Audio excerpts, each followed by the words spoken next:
B नहीं लगाएंगे। Subject plus will आ जाएगा, विल के बाद लगाना बी, बी के बाद लगाना 2 + V1 या 2 + V1 को क्या बोलते हैं? इन्फिनिटिव। कैसे समझे? हिंदी में रहेगा क्या? को रहूंगा, को रहूंगी, या वाला रहूंगा, या वाली रहूंगी। जैसे एग्जांपल दे रहे हैं, मैं जाने को रहूंगा। चलो देखो ध्यान से, पहले सब्जेक्ट देना है ना, कौन सी होगा? आई। उसके बाद विल। उसके बाद क्या है? उसके बाद जाना की इंग्लिश क्या होता है?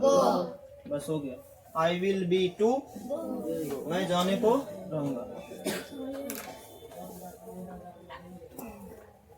वे लोग तैरने वाले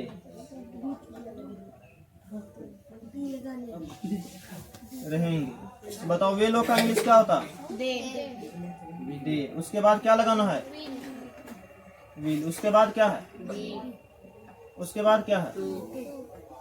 अब बताओ तैरना की इंग्लिश क्या होता? स्विम।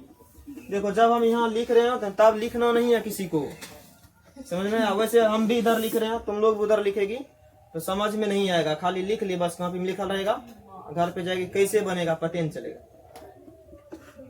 जब हम बोलेंगे लिखना शुरू करो तब लिखना, और जितना बार हम बोलते हैं ना उतना बार बोलने की कोशिश करो, समझ में आया? बोलना चाहिए तब रिसीव होता है डायरेक्ट यहाँ से।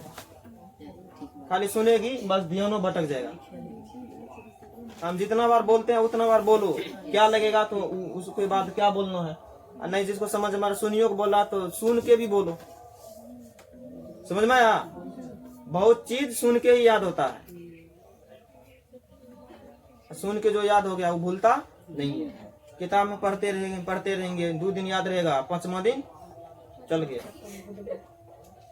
समझ में आया?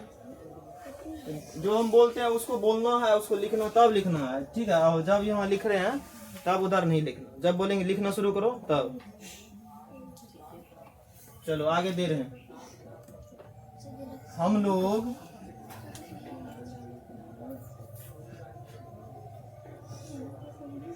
खाने वाले रहेंगे। क्या लिखे? बताओ हम लोग का इंग्लिश क्या होता? विल। उसके बाद क्या लगाना? विल लगा दिए, विल लगा दिए, विल लगा दिए। उसके बाद बी के बाद टू के खाना की इंग्लिश क्या होता? बस हो गया। We will be to eat, हम लोग खाने वाले रहेंगे। अगर रहेगा हम लोग खाने वाले नहीं रहेंगे तब हम लोग खाने वाले नहीं रहेंगे। तब देखो इसको कैसे बनाएंगे? वी है तो वी, विल है तो विल। यहीं पे लगा देंगे नोट, यहीं पे नोट लगाना है। विल के बाद नोट। उसके बाद बी है ना तो बी। उसके बाद क्या है? टू। अब खाना के ईट। अगर इसी में कह दिया क्या हम लोग खाने वाले रहेंगे, क्या कर दिया शुरू में? क्या हम लोग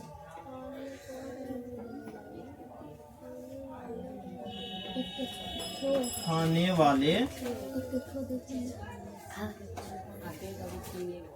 रहेंगे। तो बताओ क्या की इंग्लिश कौन सी होता? अगर किसी भी सेंटेंस में शुरू में क्या रहता ना उसका इंग्लिश कुछ भी नहीं होता। जो उसमें वर्ब लगता है, जैसे विल है ना, विल वर्ब हो गया, शैल वर्ब हो गया, is am are was were, ये सब पढ़े है ना, वो सब का नाम है वर्ब। क्या है नाम? लगा रहता है ना, वही वर्ब को शुरू में लिख देते हैं ना, उसका हिंदी क्या निकल जाता है? क्या जब बीच में आता है ना उसका इंग्लिश होता है व्हाट। कहाँ पाएगा तो? बीच में। शुरू में रहता तो उसका कुछ भी इंग्लिश नहीं होता। जो उसमें लगा ना वर्ब, इसमें वर्ब है विल। क्या है? विल। उसी को लिख देंगे कहाँ में? शुरू में लगाओ विल। उसके बाद हम लोग का लगन, हम लोग का इंग्लिश क्या होता? Will we. और उसके बाद लगा देना बी। उसके बाद टू। अब खाना के ईट। क्या हम लोग खाने वाले रहेंगे? Will we be to eat. इसी में अगर कर दिया क्या हम लोग खाने वाले नहीं रहेंगे, तब क्या हम लोग खाने वाले नहीं रहेंगे। तो फिर से क्या के इंग्लिश शुरू में क्या देना है, विल, उसके बाद वी, उसके बाद यहीं को लगा देना है नोट। क्या करेंगे, नोट। उसके बाद क्या बच गया, बी। उसके बाद क्या बच गया, अब खाना की इंग्लिश इट। देखो एक सेंटेंस का 4 सेंटेंस बना है यहाँ से। हम लोग खाने वाले रहेंगे, we will be to eat. हम लोग खाने वाले नहीं रहेंगे, we will not be to eat. क्या हम लोग खाने वाले रहेंगे, will we be to eat. क्या हम लोग खाने वाले नहीं रहेंगे, will we not be to eat. देखो किसी भी हिंदी सेंटेंस रहे ना उसका 6 बनता है। कितना बनता, 6 से ज्यादा नहीं बनता। अभी तुम लोग को समझ में नहीं आएगा, 1-2 दिन में सब समझ में आने लगेगा। ठीक है, लिखो।